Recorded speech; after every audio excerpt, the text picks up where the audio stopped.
Kajian kitab rutin ya, kitab fikih keluarga, yang pada malam hari ini insyaallah kita masuk di bab tentang li'an dengan judul cinta dan laknat. Namun sebelum kajian kita mulai, izinkan kami memberikan beberapa pengumuman kepada jamaah sekalian. Yang pertama, bahwasanya sesi tanya jawab akan diadakan di akhir penyampaian materi. Seperti biasa, kami akan terima tanya jawab dengan proses penulisan di secari kertas masing-masing ya. Silakan dituliskan di secari kertas, baik bagi jamaah ikhwan ataupun jamaah akhwat. Yang kedua, kami mohon kepada para orang tua yang malam hari ini membawa anak dan buah hatinya ke Masjid Abdullah Rabbani Residence ini untuk saling menjaga buah hati masing-masing, agar buah hati yang berada di masjid ini tidak mengganggu jalannya kajian dan mengganggu jamaah yang lainnya, baik selama kajian berlangsung ataupun selama pelaksanaan sholat berjamaah, terutama yang berada di lantai 2 ya. Kami mohon untuk dengan lebih perhatian lagi mengawasi anaknya masing-masing. Barakallahu fikum. Kemudian pengumuman selanjutnya, kami mohon kepada jamaah yang keluar masuk masjid, yang baru masuk ataupun yang akan keluar, untuk tidak lupa kembali menutup pintu ya, dan dilarang membuka jendela agar AC yang berada di Masjid Abdullah ini berjalan dengan maksimal. Baik, itu yang dapat kami berikan pengumuman di awal ini. Barakallahu fikum. Malam hari ini akan segera kita mulai kajian rutin kitab fikih keluarga dengan judul Cinta dan Laknat bersama guru kita Ustaz Dr. Syafiq Riza Basalamah hafizahullah ta'ala. Falyatafaddal masykuran ma'jur. Bismillahirrahmanirrahim. Assalamualaikum warahmatullahi wabarakatuh. Alhamdulillah alladzi arsala rasulahu bil huda wa dinil haqq liyudhhirahu 'ala ad-din kullihi walau karihal musyrikun. Segala puji bagi Allah Jalla Jalaluh yang telah mengutus Rasulnya dengan petunjuk dan agama yang benar. Setiap kali bertambah ilmu kita dengan petunjuk Allah, setiap kali bertambah wawasan kita tentang ajaran Islam, seharusnya iman kita tuh bertambah. Tapi kalau ada orang yang belajar kemudian imannya tetap saja, maka dia perlu bermuhasabah tentang niat dia ketika datang ke majelis ilmu. Jadi seharusnya pulang dari majelis ilmu, pulang dari tempat yang penuh dengan berkah, kita mendengar ayat-ayat Allah dibacakan, petunjuk-petunjuk Rasul sallallahu alaihi wasallam dijelaskan, seharusnya tambah kuat iman kita. Tapi kalau ternyata sama aja gitu, maka boleh jadi mungkin salah niat kita, atau boleh jadi dia datang ke majelis ilmu dan tidur. Tapi kalau kajian ba'dal maghrib kayaknya jarang yang tidur. Kebanyakan yang tidur itu kajian ba'da subuh. Dan semakin berat perjuangan seseorang, semakin besar pahalanya. Nggak sama loh antum datang kajian dalam kondisi terang benderang, nggak hujan, dengan orang yang datang ke majelis ilmu, ke masjid dalam kondisi hujan dan gelap gulita. Pahala itu sesuai dengan kelelahan dan keletihan yang dirasakan oleh manusia. Rasul sallallahu alaihi wasallam mengatakan, basyiril masya'ina fi dhulumat atau fi dhulam, basyiril masya'ina fi dhulam bin nurit tam yaumil qiyamah. Berikan kabar gembira kepada orang-orang yang berjalan menuju ke rumah-rumah Allah dalam kegelapan dengan cahaya yang sempurna pada hari kiamat. Jadi ketika antum mau datang ke masjid gelap, hujan ya, ingat dengan hadis ini. Terkadang sebagian kita mundur, itulah lagi gerimis ya, online aja lah umpamanya. Tetap insya Allah dapat ilmu online itu. Tapi antum akan kehilangan banyak fadilah tadi jam. Jadi tatkala jiwa mengajak antum untuk berleha-leha, perangi dia. Enggak, aku berangkat. Untuk mendapatkan apa? Untuk mendapatkan yang lebih daripada yang biasanya aku dapatkan. Artinya kalau cerah, terang, dengan kondisi seperti sekarang tentunya berbeda. Dan Allah akan memenangkan agamanya di atas seluruh agama walaupun orang-orang musyrikin membenci hal itu. Allahumma salli wa sallim ala abdika wa rasulika sayyidina wa maulana Muhammadin wa ala alihi wa ashabi ajma'in. Amma ba'd. Jamaah, bab yang akan kita bahas ini bab yang cukup berat ya. Yang mungkin di masa lalu peristiwa ini langka. Di masa Rasul SAW terjadi mungkin 2 kali. Yaitu bab al-li'an. Baik, ana mau kasih hadiah buat yang bisa menjelaskan apa itu li'an. Nah, tafadhal para penuntut ilmu. Apa itu li'an? Cinta dan laknat ya. Orang menikah berharap benih-benih cinta itu tumbuh di rumahnya. Dan kita yakin, bukankah Allah yang mengatakan wa ja'ala bainakum mawaddatan wa rahmah. Dialah Allah yang menjadikan cinta dan kasih sayang. Tapi ternyata cinta itu bisa hilang, berubah menjadi laknat. Selesai sudah. Kenangan-kenangan indah itu benar-benar hilang, berubah menjadi laknat yang tentunya orang itu ya kebencian dan permusuhan yang ada di dalam jiwa. Dalam perjalanan rumah tangga itu setan tidak akan berhenti menggoda. Kadangkala kehadiran orang ketiga merusak rumah tangga. Tapi kalau orang ketiga itu wanita lain, yang mungkin laki-laki ini memang bisa menikahinya dan dia menikah lagi dengan wanita itu. Tapi terkadang wanita itu istrinya orang yang sudah nggak mungkin antum akan menikahinya, kecuali antum dilaknat karena merusak istrinya orang. Tapi li'an babnya bab kepada istri, bukan bab suami. Nah, siapa yang mau jelaskan? Ada hadiahnya, ada banyak hadiahnya. Nah, tafadhal.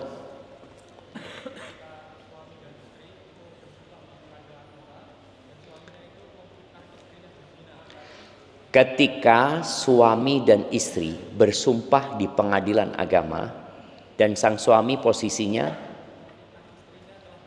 menfitnah apa menuduh? Menuduh istrinya telah berzina. Akan tetapi istrinya menyangkal hal itu. Maka terjadilah li'an. Masya Allah, kasih hadiah. Boleh. Barakallahu fikum. Ya, mungkin seperti itu gambarannya. Allah Azza wa Jal berfirman di surat An-Nur. Kalau antum baca Qur'annya, surat An-Nur di ayat 4 ya. Allah mengatakan walladzina yarmunal muhsanat thumma lam ya'tu bi arba'ati syuhada. Dan orang-orang yang menuduh perempuan-perempuan yang baik dituduh berzina, lalu mereka tidak bisa mendatangkan 4 saksi. Jadi dalam agama kita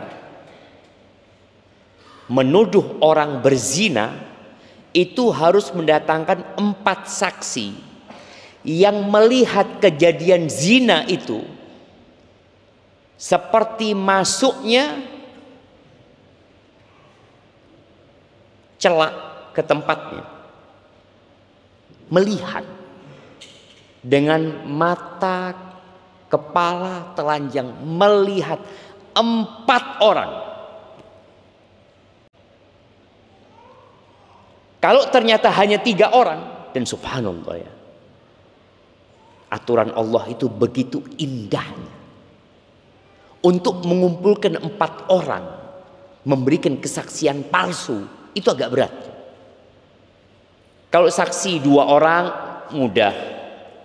2 orang bersekongkol, yuk aku sakit hati sama fulana, kita laporkan fulana berzina, kita bersaksi. Gak cukup 2 orang, 3 gak cukup, 4 baru cukup. Tapi akan dipastikan 4 orang ini benar-benar melihat peristiwa itu. Bukan melihat dia berduaan di pojok, bukan melihat di dalam kamar mereka berduaan. Ya, ada di kamar mereka berduaan, tapi tidak melihat proses zina itu, maka tidak diterima kesaksian. Kalau ternyata orang ini menuduh, dan tadi ketika disebutkan untuk menjaga kehormatan, saksinya harus 4, agar masyarakat tidak rusak dengan adanya ya pecundang-pecundang yang ingin merusak rumah tangga orang. Kalau dia tidak mendatangkan 4 saksi, fajliduhum 80 jaldah,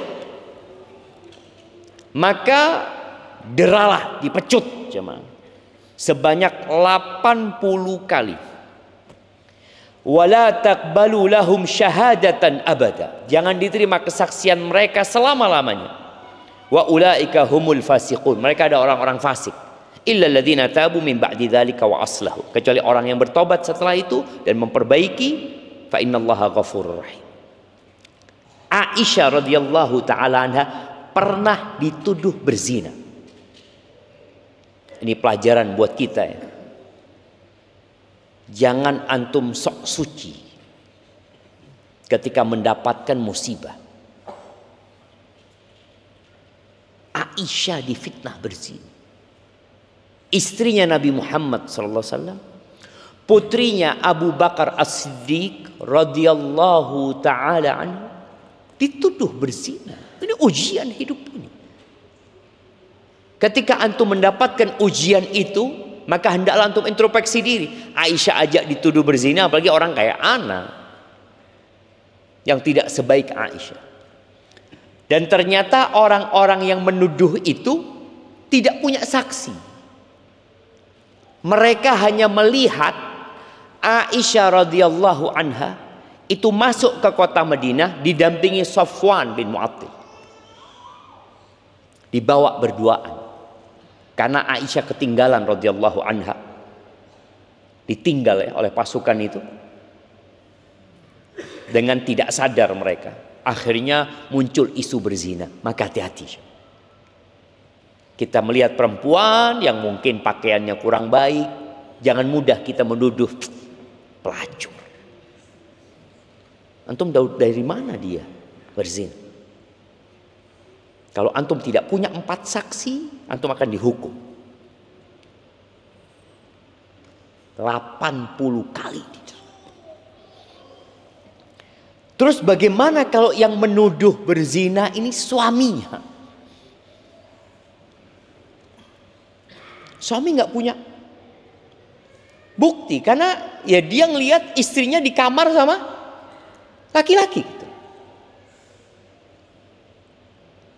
Terus apakah dia akan dihukum 80 kali dera ketika dia melaporkan istriku berzina? Lalu dikatakan, mana saksimu? Nggak ada, cuma aku yang lihat. Dan dia memberikan kesaksian atas istrinya sendiri. Artinya nggak main-main. Karena dia buka aib di rumahnya, maka hukumnya berbeda. Maka inilah yang dibahas babul li'an. Sebelum kita masuk ke pembahasan ini, Allah Azza wa Jalla mengatakan wala taqrabuz zina. Jangan mendekati zina. Jadi semua pintu zina itu ditutup. Di antaranya nggak boleh berduaan dengan laki-laki kecuali ada orang ketiga. dengan laki-laki yang bukan mahramnya. Karena yang ketiganya adalah syaitan. Bagaimana dengan ipar? Yang di masyarakat kita perlu memang memberikan pencerahan kepada masyarakat. Bahwasanya ipar itu lebih berbahaya daripada orang lain. Karena dianggap di masyarakat itu ipar itu dulur sudah. Saudara. Sepupu juga dianggap saudara. Goncengan berdua. Ipar masuk ke dalam rumah, mungkin memperbaiki gas atau apa, kemudian ngobrol. Karena dianggap loh ini istri kakakku, istri abangku. Maka setannya semakin kuat. Masyarakat ketika melihat ipar ini masuk ke rumah istri abangnya, bagaimana pandangan masyarakat? Udah biasa, bahkan mungkin ada perlunya. Tapi kalau orang asing ribut masyarakat. Siapa laki-laki itu? Jadi omongan di masyarakat. Tapi kalau ipar biasa. Biasa loh, Ustaz. Mungkin lagi sakit, mungkin lagi apa. Suaminya di mana? Suaminya lagi kerja di Malaysia 2 tahun nggak pulang. Waduh, ipar tiap hari masuk. Nabi SAW mengatakan al-hamu al-maut. Kalau ipar yang masuk, keluarganya suami, bukan hanya kakaknya, adiknya, boleh jadi pamannya, boleh jadi keponakannya. Itu kalau sudah masuk ke tempat-tempat perempuan, maka al-maut, kematian sebenarnya yang sedang mereka hadapi, sesuatu yang dahsyat. Taib. Kalau bicara definisi li'an, li'an itu dari asal kata la'ana ar-rajulu zaujatahu, laknat. Dimana ketika seorang suami menuduh istrinya berzina. Itu secara bahasa. Yang di akhir tuduhan dia siap untuk dilaknat. Jadi disebutkan bahwasanya li'an itu syahadat muakkadat bil aiman. Kesaksian yang dikuatkan dengan sumpah. Kesaksian di mana orang ini akan mengatakan asyhadu billah, dia bersaksi dengan Allah Azza wa Jal, bukan asyhadu alla ilaha illallah, tidak. Dia akan mengatakan asyhadu billah, aku bersaksi dengan nama Allah Azza wa Jal, inni sadiqun fima ramaituha bihi minaz zina. Aku benar, aku jujur atas tuduhan yang aku berikan kepada dia bahwa dia telah berzina. Dia mengatakan itu 4 kali. Tadi disebutkan di depan hakim. Nah, bukan di rumah. Jadi sebuah kesaksian yang taruhannya adalah nama besar keluarga itu sendiri. Nama dia sendiri. Di mana kemudian di kesaksian yang kelima dia mengatakan laknatullah alayya. Dia mengatakan laknat Allah atas diriku kalau aku bohong dengan tuduhan yang aku berikan kepada istriku. Baik. Bagaimana dengan istri? Disinilah istri tidak menerima tuduhan itu. Tadi suami nggak punya saksi. Kalau suami ada saksi, selesai urusannya. Ini nggak ada saksi. Sedangkan suami sudah menuduh istrinya berzina. Dia membutuhkan 4 saksi, kalau tidak dia akan didera sebanyak 80 kali. Maka sang istri ketika membantah tuduhan suaminya, dia sama mengatakan asyhadu billah innahu lakadzib. Aku bersaksi dengan nama Allah, dia dusta atas tuduhan dia aku berzina. Dia mengatakan lagi yang keduanya, asyhadu billah innahu lakadzib. Aku bersaksi dengan nama Allah, dia benar-benar berdusta atas tuduhan dia kepadaku aku berzina. Ketiga, keempat, kemudian yang kelima dia mengatakan ghadabullah alayya. Subhanallah. Kalau yang laki mengatakan laknatullah alayya, dia melaknat dirinya sendiri. Tapi kalau perempuan tidak mengatakan laknatullah, dia mengatakan ghadabullah, murka Allah atasku in kana shadiq. Kalau dia benar atas tuduhannya kepadaku. Kenapa kok ghadabullah kalau perempuan? Karena perempuan laknat itu biasa. Agar dia tidak mengikuti kebiasaannya, tapi mengucapkan dengan kesadaran. Ketika dia ngomong laknatullah, dia kan enggak. Katakan ghadabullah, bukan laknatullah. Ahibati fillah, ini Allah jelaskan tadi di surat An-Nur ayat 6 dan 9, di mana Allah Azza wa Jalla mengatakan walladzina yarmuna azwajahum wa lam yakun lahum syuhada illa anfusuhum. Dan para suami yang menuduh istri-istrinya berzina dan mereka tidak mempunyai saksi-saksi selain diri mereka sendiri. Ditanya, mana saksinya istrimu berzina? Enggak ada, cuma aku. Yakin kok? Iya. Terus fasyahadatu ahadihim arba'u syahadatin billah. Maka kesaksian masing-masing orang itu ialah 4 kali bersumpah dengan nama Allah.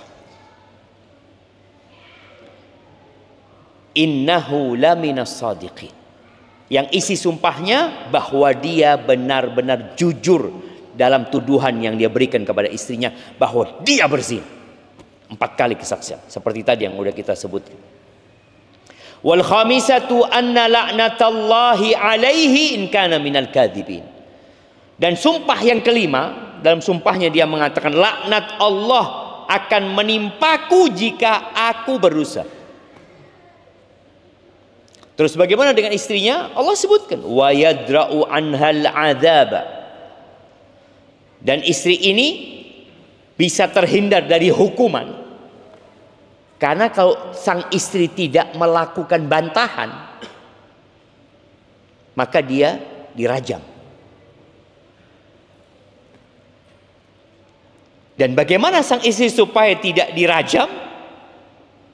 Maka dia bersumpah arba' syahadatin billah, sama 4 kali sumpah dengan nama Allah Azza wa Jal bahwa dia bohong, bukan aku tidak berzina, bahwa dia berbohong atas tuduhan dia aku berzina. Wal khamisata anna ghadaballahi 'alaiha in kana minas shadiqin. Dan sumpah yang kelima, dia mengatakan murka Allah atas diriku kalau dia jujur, kalau dia benar atas tuduhan dia. Ahibati fillah, di masa Rasul sallallahu alaihi wasallam ada 2 cerita. Di hadis Ibn Umar radhiyallahu anhu qala, inna awwala man sa'ala an dzalika fulan ibn fulan. Yang pertama tanya tentang itu fulan bin fulan. Enggak disebutkan namanya. Karena ya kita diperintahkan untuk menutupi aib saudara kita. Walaupun di riwayat lain ada yang disebutkan namanya.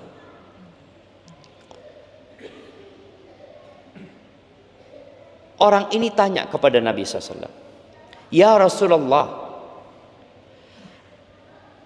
ara'aita an law wajada ahaduna imra'atahu ala fahisha kaifa yasna? Wahai Rasulullah, apa arahanmu kalau salah satu di antara kita melihat istrinya berzina, melakukan fahisha? Apa yang harus dia lakukan gitu? In takallama bi amrin azim.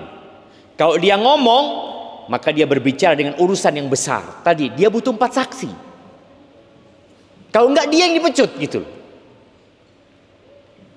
Wa in sakata ala mithli dzalik. Tapi kalau dia diam karena enggak punya 4 saksi, maka dia mendiamkan sesuatu yang dahsyat, yang enggak mampu dia menahannya untuk diam sebenarnya.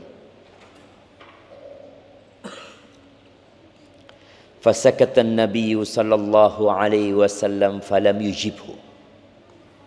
Nabi diam, tidak menjawab. Ini menunjukkan bahwa beliau menunggu wahyu dari Allah Azza wa Jalla.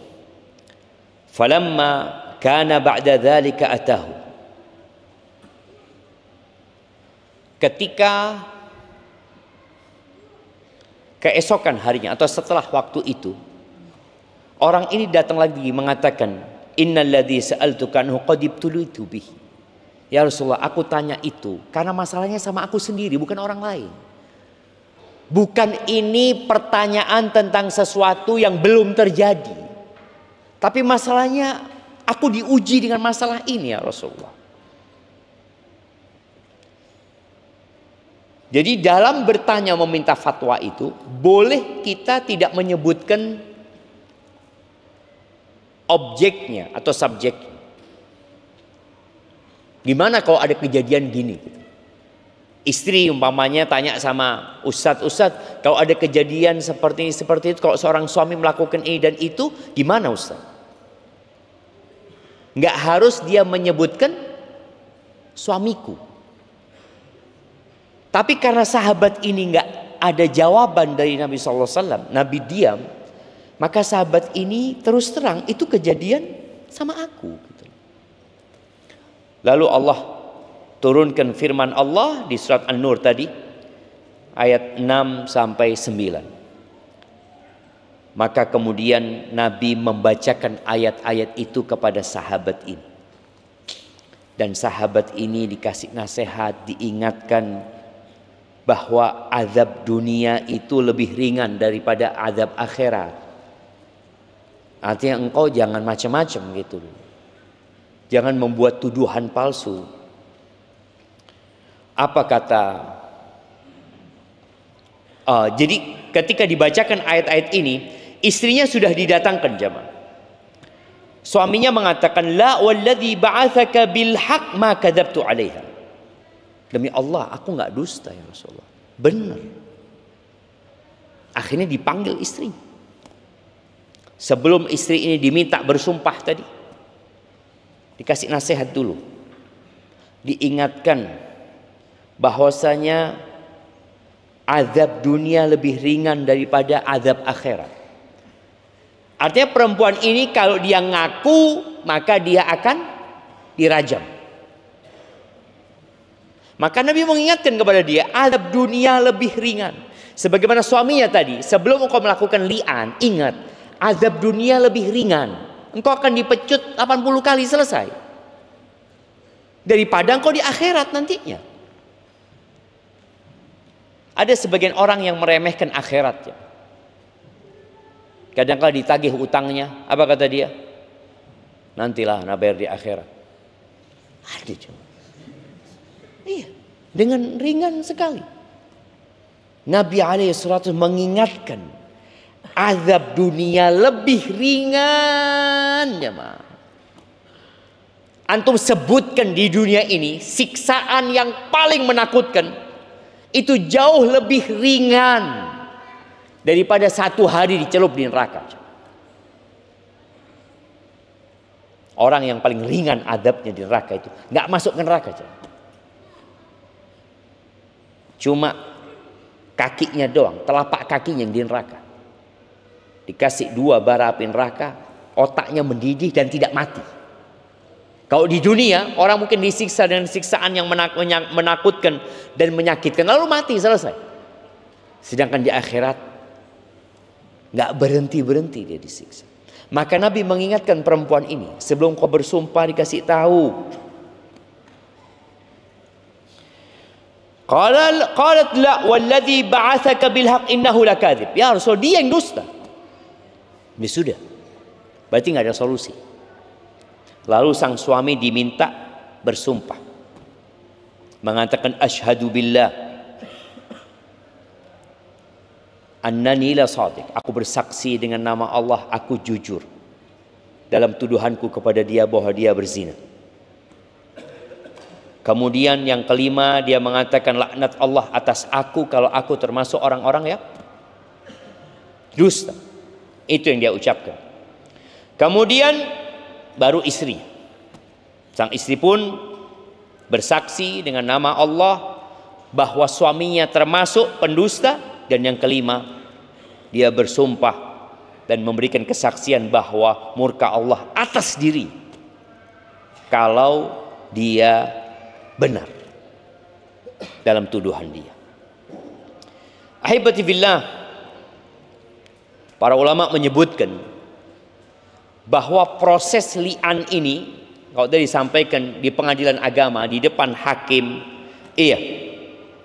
dan dianjurkan pada hari Jumat setelah sholat asar di masjid. Proses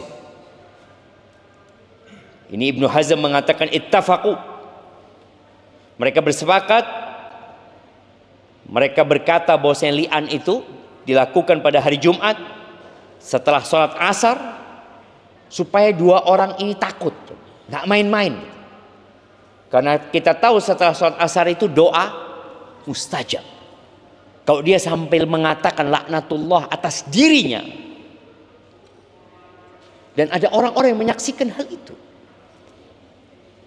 dihadiri oleh hakim, wajib jamaah, dan hukum itu akan berlaku.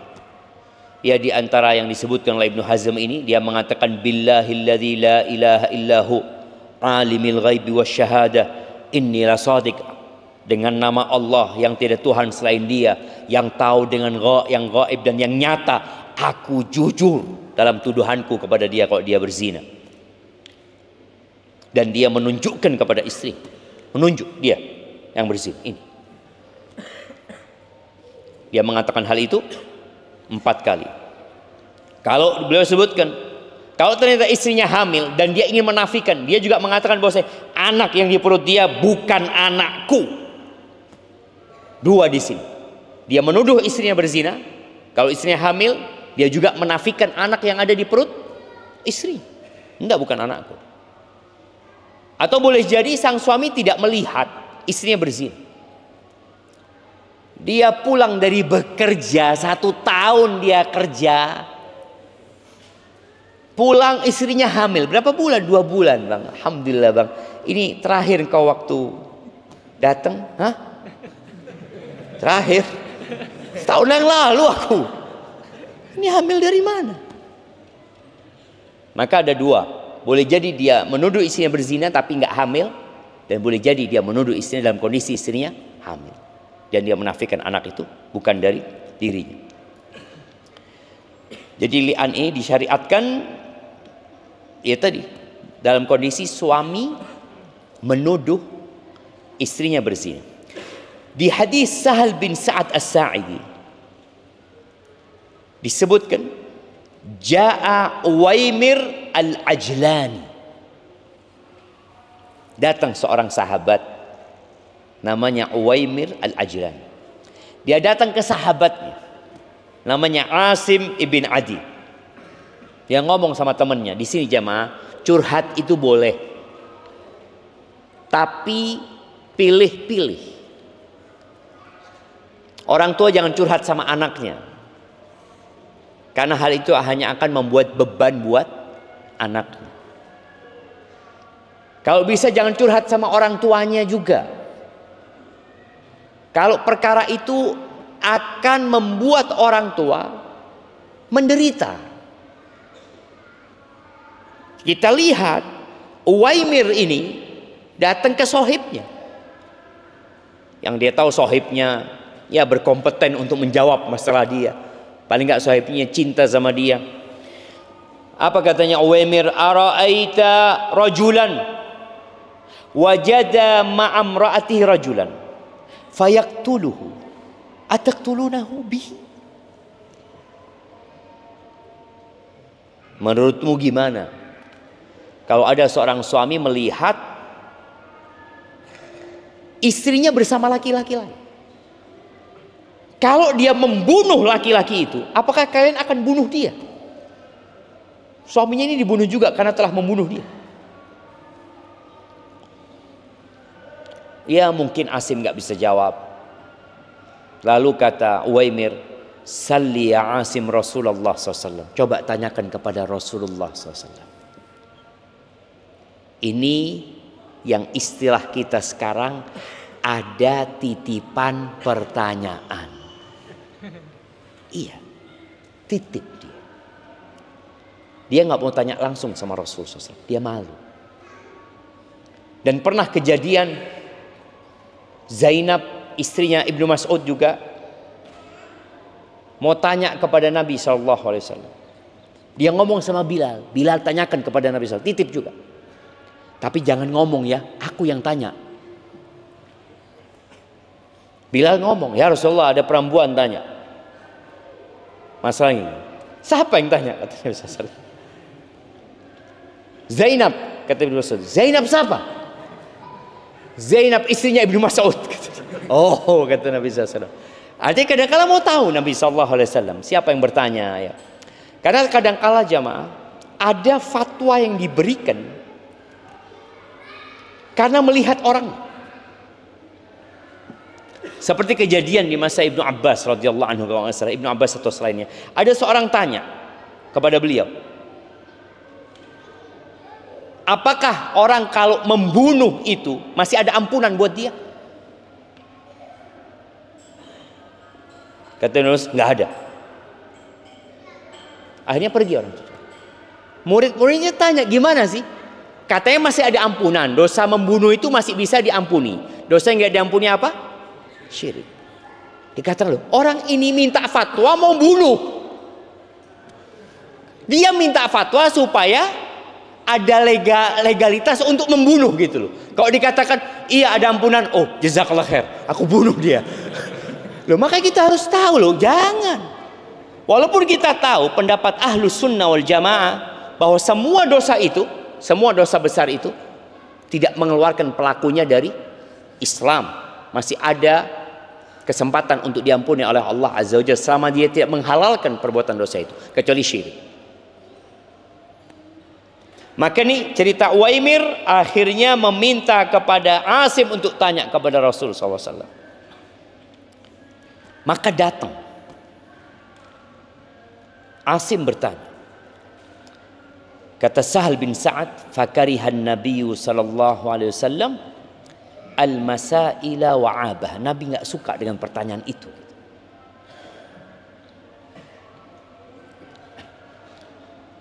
Faraja Asim, maka Asim akhirnya kembali menjumpai Uwaimir bahwa Nabi nggak suka dengan pertanyaan itu. Karena tadi pertanyaan titipan kan. Faqala Uwaimir wallahi la'atiyanna an-nabiyya sallallahu alaihi wasallam. Demi Allah aku akan bertanya langsung sama Nabi SAW. Maka akhirnya Uwaimir datang menjumpai Nabi SAW, ternyata sudah turun ayatnya. Disitulah Nabi SAW akhirnya memanggil dua orang ini. Lalu ketika sudah dilakukan li'an tadi, Uwaimir mengatakan, kadzabtu 'alaiha ya Rasulullah in amsaktuha. Aku bohong ya Rasulullah kalau aku mempertahankan dia. Ya gimana dituduh berzina kemudian masih berduaan sama istrinya. Fafaraqaha, kemudian dipisah. Jadi memang nanti kita akan bahas bahwasanya ketika seorang melakukan li'an, dia harus pisah sama istrinya dan tidak bisa kembali sama istrinya selama-lamanya. Nggak ada ceritanya balik. Ketika cinta berakhir dengan laknat, nggak ada ceritanya cinta lagi. Enggak, tapi anak masih cinta sama dia. Nggak ada. Baik, kita dengarkan adzan dulu. Fadhal.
Allahumma salli wa sallim ala nabiyina Muhammad.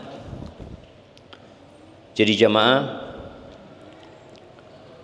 ketika Uwaimir mengatakan aku dusta atas nama dia kalau ternyata aku tetap mempertahankan dia, maka akhirnya dia meninggalkan istrinya. Nabi tidak memerintahkan, tapi itu menjadi sunnah di orang-orang yang melakukan li'an, maka mereka harus berpisah selama-lamanya. Kemudian setelah itu Nabi mengatakan unduruha, rupanya istrinya Uwaimir ini sedang hamil. Maka Nabi SAW menyuruh sahabat untuk memperhatikan.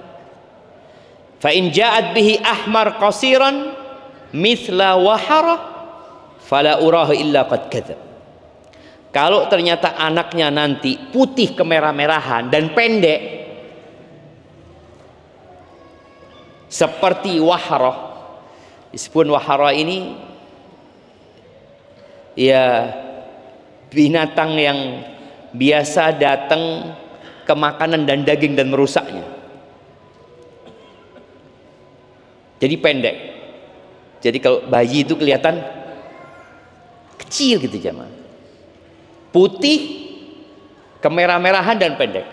Berarti Uwaimir bohong. Karena itu seperti Uwaimir gitu. Uwaimir kayak gitu. Jadi kemiripan itu juga dipertimbangkan. Tapi subhanallah jemaah, Nabi mengatakan sallallahu alaihi wasallam, wa in ja'at bihi asham a'yan dzal alyatain.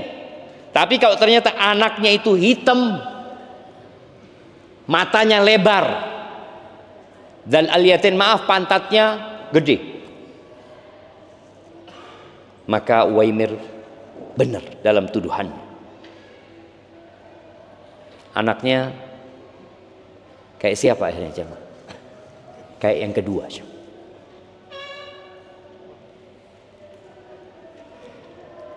Artinya perempuan ini dusta. Tapi apakah kemudian ada konsekuensi hukum berkaitan dengan ucapan Nabi SAW?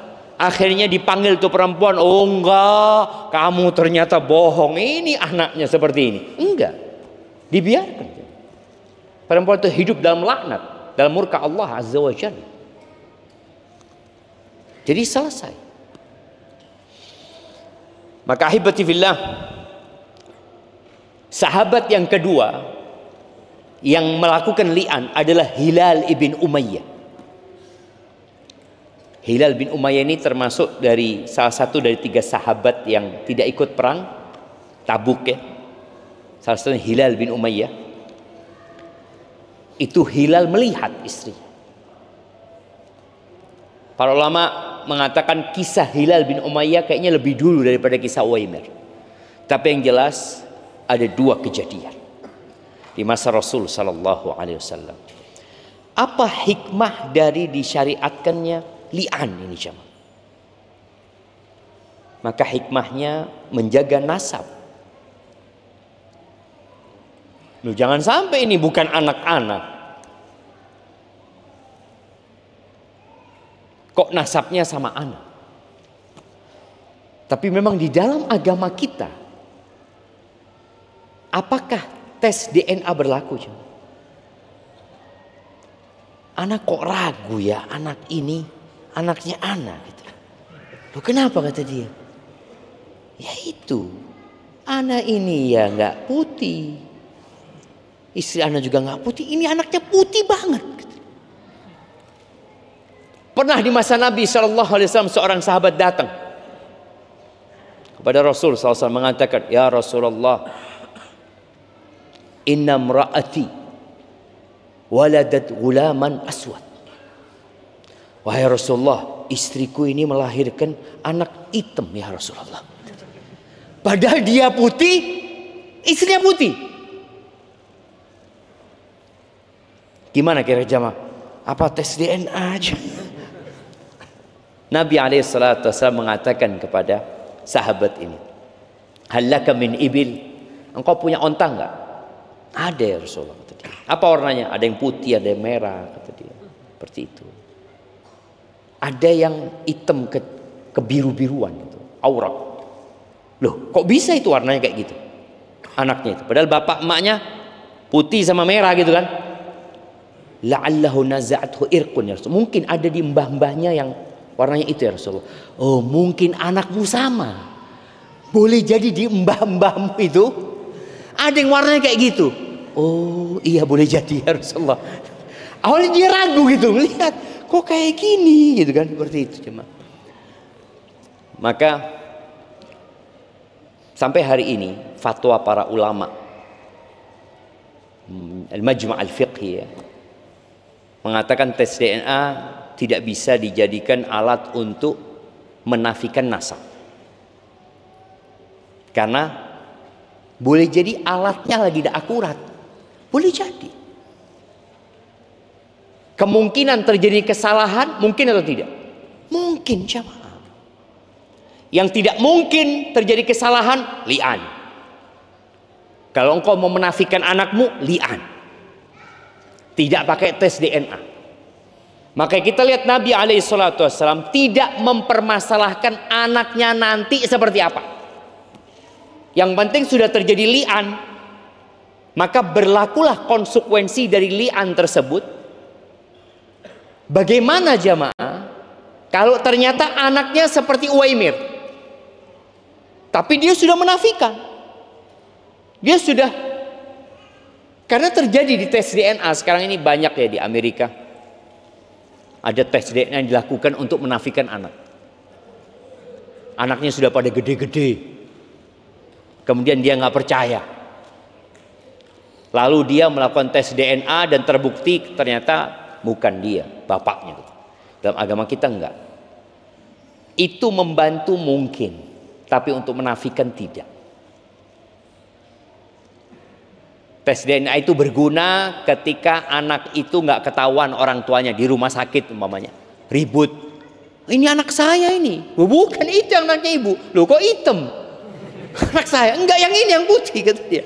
Loh, ketika terjadi keributan ini boleh tes DNA. Untuk menunjukkan ini anaknya siapa gitu loh. Bukan untuk menafikan nasab. Tetap ada gunanya tes DNA itu. Gunanya ketika terjadi kebakaran ya, nggak ketahuan ini anaknya siapa, ini siapa, ada gunanya tetap jamaah. Tapi kalau untuk menafikan nasab, Syariatnya adalah li'an. Jadi hikmahnya untuk menjaga nasab. Kemudian yang kedua, supaya sang suami tidak didera karena tuduhan dia. Karena kalau enggak dia akan dipecut karena dia nggak punya saksi gitu. Dan wajar suami nggak punya saksi itu karena tahu-tahu dia datang ke rumah, loh, kok ada sandalnya orang ini. Kemudian dia lihat, na'udzubillah, istrinya bersama laki-laki lain. Maka tolong para istri,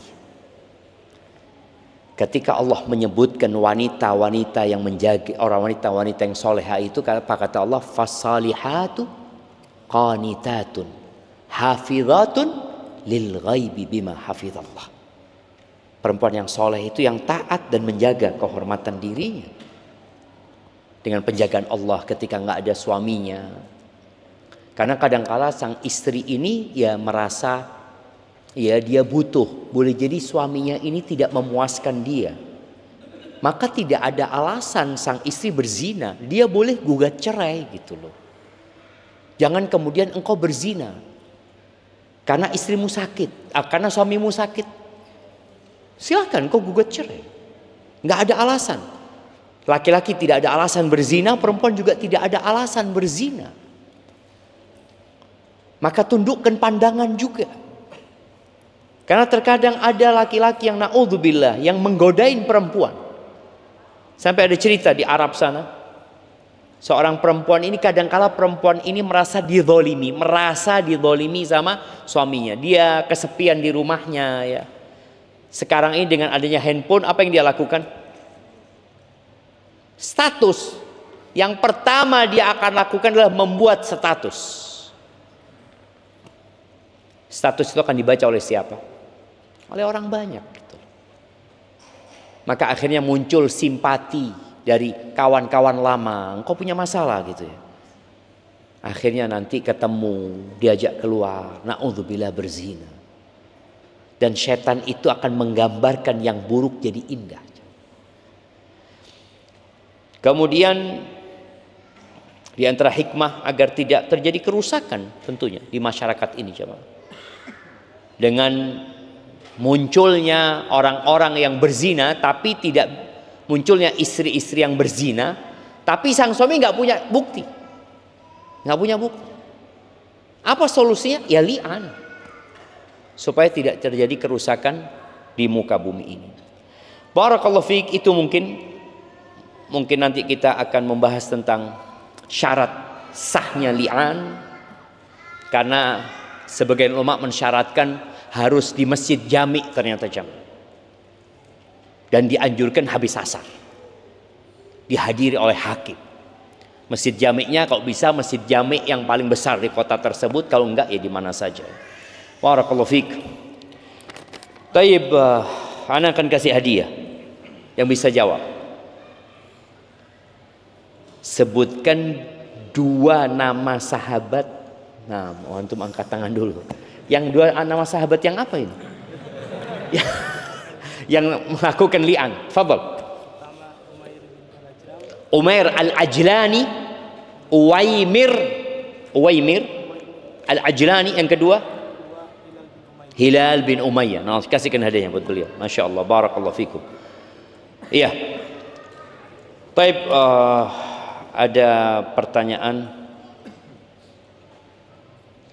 Jika saksi itu berupa digital, CCTV, apakah masih perlu saksi 4 orang, Ustaz? Nah, gak bisa aja. CCTV itu memperkuat, iya, membantu, tapi menjadi saksi menggantikan 4 itu enggak. Perlu ada orang, karena CCTV bisa dibuat sekarang. Video itu bisa dibuat, apalagi ada AI, dibuat sama persis, bahkan lebih bagus daripada aslinya gitu loh. Kok foto anak hitam di situ ya? Nah, bisa dibuat seperti itu. Makanya nggak bisa dijadikan Jadi alat bukti pembantu boleh, tapi selalu harus ada saksi. Soalnya kalau tidak terjadi kerusakan. 4 saksi itu tadi disebutkan sulit orang untuk membuat kesepakatan. Pernah di masa Umar bin Khattab radhiyallahu taala ada 4 orang yang menuduh salah satu sahabat berzina.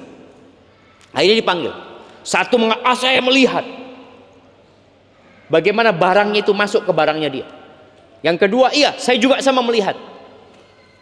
Yang ketiga sama, iya saya melihat. Yang keempat, saya cuma melihat dia di atasnya itu, tapi barang itu masuk saya nggak ngelihat.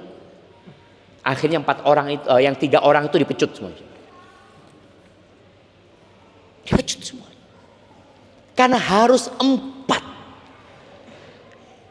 Dan hampir tidak ada sepanjang sejarah, wallahu a'lam ya, sependek yang Anda ketahui, semua tuduhan-tuduhan zina yang kemudian ditegakkan hukum rajam atau jilid itu rata-rata adalah pengakuan. Mengaku. Dia datang seperti kisah Ma'iz, dia datang mengaku seperti kisah perempuan Al-Juhainiyah. Nah, yang dia datang kepada Nabi SAW mengatakan ini hubla minaz zina, aku hamil dari hasil zina. Dan bayangin ya, Nabi SAW tidak bertanya engkau berzina dengan siapa, nggak dicari jam. Karena yang mengaku hanya dia. Kalau perempuan mengatakan saya berzina dengan fulan, tapi fulan enggak, saya enggak berzina, mana saksinya? Perempuannya harus mendatangkan saksi juga, dan dia nggak punya saksi karena dia hanya berduaan ketika berzina. Maka Nabi tidak bertanya alaihi salatu wasallam dengan siapa berzina. Dan ini pentingnya orang itu berilmu. Betapa banyak pemberitaan di media yang hanya menyebarkan kekejian di masyarakat. Ketika seorang berzina umpamanya, menyebabkan hamil seseorang itu, lalu dia ditangkap atau dia memperkosa, itu pemberitaannya diuraikan dengan detail. Bagaimana engkau melakukannya? Ya saya ini. Kemudian ya saya buka ini. Dan itu diberitakan. Orang yang membaca berita itu kadangkala pikirannya jadi negatif. Oh gitu ya. Yang diperlukan oleh masyarakat adalah hukuman buat pelakunya. Masyarakat tidak butuh proses persidangan dia mengetahui. Kalaupun ada yang mau mengawal keluarganya, silahkan dikawal proses itu. Tapi masyarakat umum yang dibutuhkan adalah bagaimana orang yang melakukan tindakan kriminal ini kemudian hukumannya ini. Dan tujuan pemberitaan itu adalah memberikan efek jera kepada masyarakat agar mereka takut melakukan perbuatan itu. Bukan menjadi berita untuk entertain, untuk seneng-senengan aja baca berita. Enggak, cuma tadi banyak media hanya mencari uang, bukan memberikan edukasi kepada masyarakat. Dan ini PR buat kita bersama ya. Kenapa kita perlu punya media-media yang mendidik? Karena sekarang ya banyak orang diajarin oleh media lebih dalam ilmunya daripada diajarin sama ustadznya.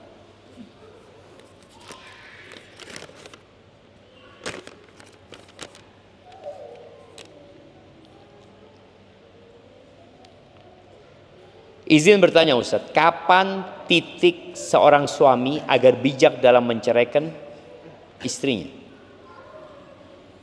Karena sangat marak kasus perceraian yang terlihat romantis, aslinya malah cerai, aslinya malah cerai gitu. Yang terlihat romantis malah cerai. Jadi memang kamera ini sering bohong jemaah. Kenapa tadi kamera nggak bisa jadi bukti? Kamera itu selalu mengambil dari angle yang paling indah. Ada sekolahnya, supaya kelihatan romantis, indah ya. Makanya kadang-kala antum ngelihat IG tentang tempat wisata. Allah, apik iki sama, masya Allah. Berangkat sampai sana, hah? Cuma kayak gini. Nah, itu terjadi. Jangan bicara rumah tangga, tempat-tempat wisata.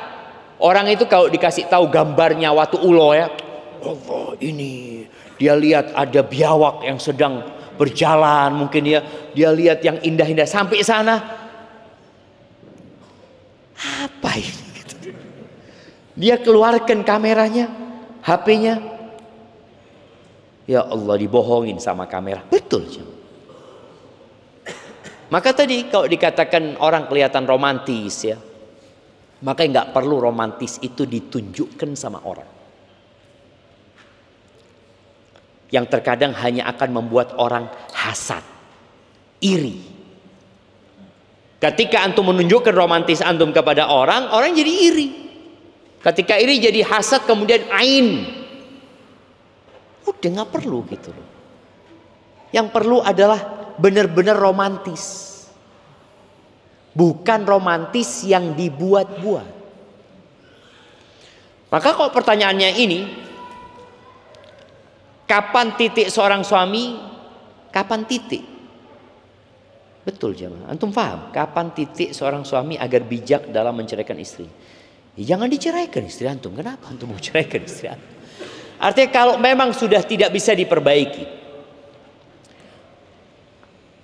Subhanallah jemaah ya. Ana membaca hasil penelitian dari seorang non muslim. Ana lupa di Prancis sana kalau nggak salah, di Eropa sana. Dia bertahun-tahun meneliti tentang urusan rumah tangga. Ternyata 69% dari pertikaian, perselisihan yang terjadi di antara suami istri itu nggak ada solusinya. Berapa persen? 69%. Itu nggak ada solusinya. Ketika Ana membaca ya, Ana mulai mikir. Ini penelitian, boleh jadi benar, boleh jadi salah. Tapi dia melakukan penelitian itu selama 30 tahun gitu. Dan sampelnya banyak sekali. Kemudian Ana ingat dengan hadis Nabi SAW. Khuliqatil mar'atu min dila'. Nabi SAW mengatakan perempuan diciptakan dari tulang rusuk. Wa inna a'waja ma fi dhila'i a'la. Yang paling bengkok dari tulang rusuk itu yang paling atas. Kalau engkau ingin meluruskan dia, engkau akan ceraikan dia. Tapi kalau enggak, ya dia tetap bengkok. Sampai kapan? Sampai mati. Ana Ustadz sudah 40 tahun nikah sama istri Ana Ustadz. Tetap kesalahan diulangi terus. Ya itu memang kayak gitu. Loh, sampai kapan? Sampai mati. Jadi jangan berpikir setelah antum menikah 30 tahun, alhamdulillah Ustaz. Alhamdulillah, sekarang istri ana lurus Ustaz. Enggak percaya ana sama antum. Enggak percaya. Karena memang ternyata memang ada yang tidak bisa diselesaikan. Terus bagaimana caranya? Nabi sudah memberikan solusi sallallahu alaihi wasallam. Fastamti' wa fihinnal iwaj. Engkau bersenang-senanglah dengan dia dengan keyakinan dia bengkok. Arti jangan berpikir tadi dia akan berubah jadi lurus. Enggak, ada yang memang enggak bisa jemaah. Betul hasil penelitian itu. Dan Allah Azza wa Jalla mengatakan wa ashiruhunna bil ma'ruf. Pergaulilah istri-istri kalian dengan cara yang patut. Dengan cara yang baik, yang penuh dengan hikmah. Lalu kata Allah, fa'in karihtumuhunna. Kalau kalian benci sama mereka, apa ceraikan mereka? Enggak. perbaiki mereka, ya mungkin kita diperintah untuk memperbaiki. Tapi Allah mengatakan fa in karihtumuhunna fa asa an takrahu syai'an wa yaj'alallahu fihi khairan katsir. Allah memberikan solusi, sabar. Boleh jadi di kebencianmu terhadap perilaku istrimu itu, boleh jadi yang kau benci itu, di situ Allah menjadikan kebaikan yang banyak. Berarti antum harus bersahabat dengan yang tidak antum sukai dari istri antum. Berarti sampai kapan? Nggak ada solusinya. Nggak ada.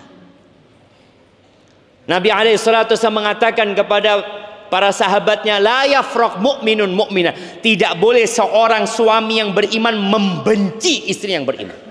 In kariha minha khuluqan radhiya minha akhar. Kalau ada perilaku istri yang dia tidak sukai, bukankah ada yang lain yang dia sukai? Jadi nggak usah fokus kepada yang antum tidak sukai. Ustaz, anak kepinginnya dia berubah, tapi dia perempuan. Dia memang kayak gitu. Terus lihat kepada kelebihan. Yaitu hasil penelitian 69 ya. Tapi yang jelas tadi, ada hal-hal di rumah tangga itu yang tidak bisa diselesaikan. Tapi kita hidup berdampingan dengan masalah itu. Contoh, wallah Ustaz, sampai hari ini Ustaz, ana mau minta sarapan selalu minta sama istri Ustaz. Ana harapannya Ustaz, bangun tidur udah jadi itu sarapan Ustaz. Antum udah berapa tahun nikah? 30 tahun Ustaz. Atau 35 tahun. Terus ya kayak gitu. Alhamdulillah, antum sudah sabar kan? Ya sudah. Jangan memandang kepada rumah tangga orang. Yang jadi masalah tadi, antum mulai membandingkan istri antum, atau sang istri mulai membandingkan suaminya dengan orang lain, maka perceraian yang terjadi. Fokus dengan rumah tangga antum. Ketika masalahnya memang tidak bisa ditoleransi. Jadi kalau kita lihat tadi 69, berarti sisanya berapa? 31%. 31% itu ada masalah yang harus ada solusi. Kalau enggak cerai. Iya. Ada. Tapi banyak masalah yang seharusnya kita mempertahankan rumah tangga aja. Antum kalau lihat orang-orang yang sekarang masih mempertahankan rumah tangganya, antum pikir mereka nggak punya masalah? Mereka sudah bersahabat dengan masalah itu. Ya sudah Ustaz, saya nerimo. Itu intinya jemaah.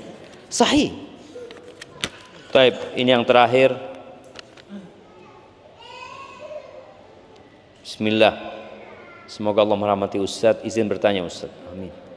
Ada yang mengatakan kalau umroh pertama kali jangan umroh pas bulan Ramadan karena crowded dan sumpek. Apakah benar Ustaz? Ya nggak benar lah.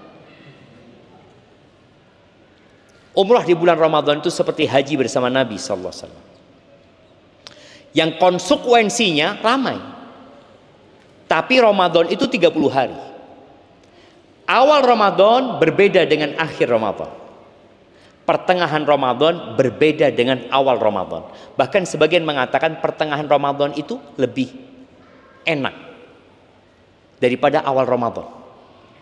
Karena orang rata-rata umrohnya awal Ramadan supaya dia dapat safarnya itu nggak puasa. Dia ketika menuju ke Mekah, ke Medina, dia biasanya turun Medina belum bulan puasa, jadi enak gitu. Jadi awal puasa di Medina. Di pertengahan Ramadan banyak orang mengatakan dulu lah, sayang ahsan di akhir Ramadan gitu loh. Maka kalau bicara rame betul Ramadan, berbeda dengan yang lainnya. Tapi pahalanya berbeda. Makanya tadi sudah disebutkan pahala itu sesuai dengan kelelahan dan keletihan yang didapat. Dan yang kedua, apakah benar jika kita umroh kita akan diuji bertengkar dengan istri? Dan apakah kita diuji berdasarkan prasangka kita kepada Allah? Kepada Allah. Ya, ahibati fillah. Kalau ribut sama istri itu, ada orang-orang yang memang benih keributan itu sudah ada di Indonesia. Ketika perjalanan itu menyingkap kepribadian seseorang. Makanya kalau kau ingin tahu orang itu perjalanan karena dia capek, karena dia lelah, akhirnya kelihatan karakter aslinya orang itu. Suami istri boleh jadi tadi karena capek, karena lelah, akhirnya ribut. Boleh jadi. Makanya ada orang pulang umroh cerai. Anda mendapatin yang seperti itu. Mereka bercerai tapi memang masalahnya bukan ketika umroh. Memang mereka sudah punya masalah. Sehingga kelelahan yang didapat ya. Kadang-kala suami minta dipijat sama istrinya. Habis tawaf, habis sa'i. Kata istrinya, "Bang, aku kakiku juga capek, Bang." "Iya, tapi kau istri, aku suami. Pijat kakiku." Akhirnya ribut. Maka tadi karena sama-sama capek, sama-sama lelah. Kemudian kalau bicara Allah itu tergantung prasangka hambanya. Nah, maka hendaklah antum berprasangka baik sama Allah Azza wa Jalla. Selalu berprasangka baik. Ketika dapat musibah, berprasangka baik. Insya Allah ini akan mengangkat derajatku, menghapuskan dosa-dosaku. Yakin Allah itu lebih baik daripada orang tua kita kepada kita. Barakallahu fiik, itu yang dapat Anda sampaikan. Aqulu qawli hadza wa astaghfirullah li wa lakum wa lisairil mu'minin wal mu'minat fastaghfiruh innahu huwal ghafurur rahim. Assalamualaikum warahmatullahi wabarakatuh.